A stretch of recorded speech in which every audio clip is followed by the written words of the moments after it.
Olá, eu sou o Dr. Edivaldo Gino, professor universitário há 20 anos e venho trazer para vocês muitas novidades no mundo da farmacologia. O tema de hoje é... Em relação aos anticoncepcionais, a gente precisa entender como é que funciona o eixo hipotálamo-hipófise e glândula-alvo, que nesse caso aqui são os ovários. Então, o hipotálamo ele produz um hormônio liberador de gonadotrofina. Esse hormônio liberador de gonadotrofina ele estimula a hipófise através de seus receptores específicos a produzirem FSH e produzirem LH. O FSH e o LH terão efeito sobre os ovários, estimulando a produção dos estrogênios, que a gente tem 3, na verdade, que são produzidos, o E1, E2 e E3, também chamados de estrona, estradiol e estriol. Bom, esses hormônios eles são produzidos de forma cíclica. Então a gente tem uma primeira parte do ciclo menstrual, que ocorre num ciclo padrão de 28 dias até o 14º dia, com a produção maior desses estrogênios aqui, do estriol. Nesse 14º dia a gente vai observar também um pico de uma outra substância que é produzida aqui pelos ovários, que é a progesterona. Então, o que os anticoncepcionais fazem? Eles usam estrogênios sintéticos e progesteronas sintéticas para se ligarem a receptores específicos no hipotálamo e na hipófise, e com isso o eixo hipotálamo-hipófise pensa que você já tem estrogênios em quantidade suficiente, progesterona suficiente, e para a produção dos seus hormônios naturais. Então, essa é a ideia original. Porém, os estrogênios que são utilizados como anticoncepcionais junto com a progesterona sintética, eles também possuem efeito biológico. Essa é a questão, daí que vem as reações adversas. Porque existem células, outras no corpo e outros lugares com receptores, onde essas moléculas que são sintéticas aqui, elas podem se ligar.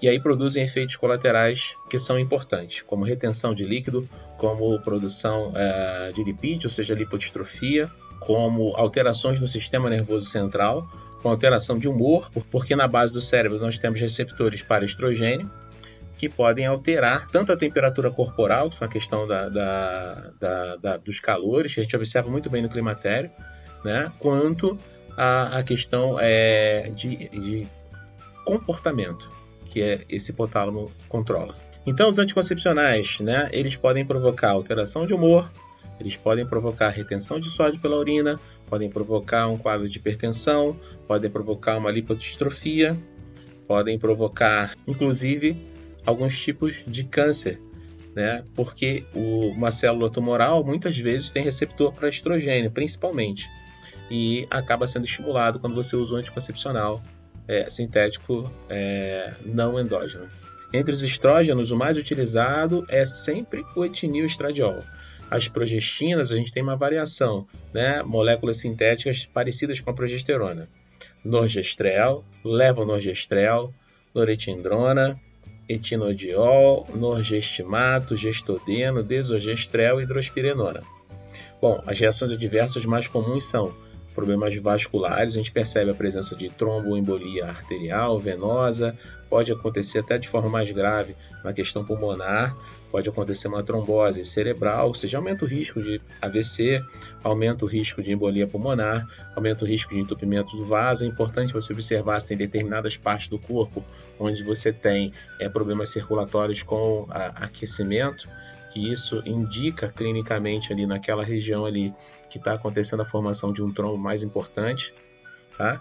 A questão da hipertensão pode ser provocada com uma retenção de sódio que eu falei, a possibilidade de alguns tipos de câncer, uma possibilidade de câncer hepático, uma menstruação anormal, porque eles têm também atividade, não deveriam ter, né? Mas tem também atividade sobre as outras células que estão no corpo, que têm receptores para estrogênio e para progesterona. Pode ter sangramentos inesperados, porque a gente está alterando o ciclo hormonal, botando uma molécula sintética que pode ter ação como se fosse o hormônio natural. Esse é o grande problema. Pode dar hipersensibilidade nas mamas, e você tem enxaqueca, tem alteração de peso também, a questão de engordar. Bom, o anticoncepcional ele pode até emagrecer, mas geralmente a gente percebe na clínica que as pessoas emagrecem porque ficam enjoadas. Elas permanecem enjoadas e não querem comer. Então a gente está falando aqui desses efeitos adversos, desses estrogênios e progestinas aqui, que são a combinação mais comum que é utilizada, que são os estrogênios mais uma progesterona.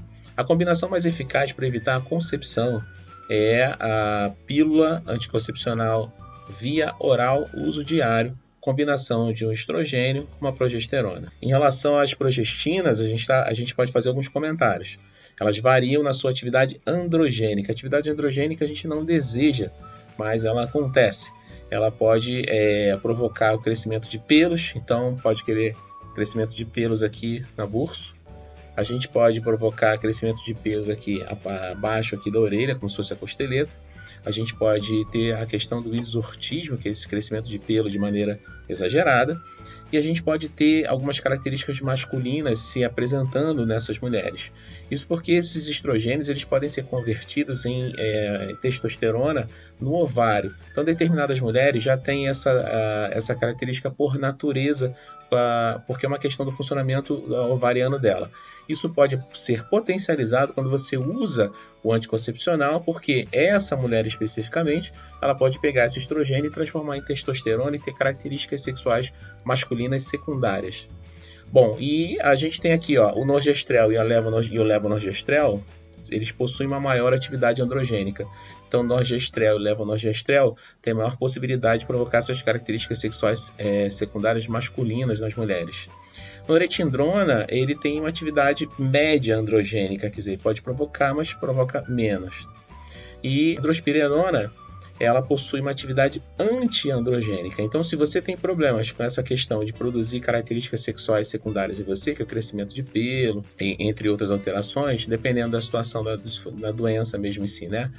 Que você pode ter, inclusive, a formação muscular alterada, né? E você, se precisar usar o anticoncepcional, é necessário que use esse aqui, drospirenona, porque o que tem menos atividade androgênica, na verdade, ele tem uma atividade anti-androgênica. E o nogestimato, gestodeno e desogestrel, ele tem uma baixa reatividade cruzada com os receptores de estrogênio. Então, assim, são progesteronas, mas que podem funcionar como se fossem estrogênios. Isso aí é um fator que a gente não consegue controlar na manifestação das reações adversas. Então, pode exagerar os efeitos adversos, principalmente em relação à questão vascular, que tem muito a ver com a questão dos estrogênios sintéticos da pílula anticoncepcional. E aí, gostou? Acompanhe o canal no Facebook, no Instagram e no YouTube, ative as notificações, clica no sininho, se inscreve no canal, deixa um like. Até a próxima!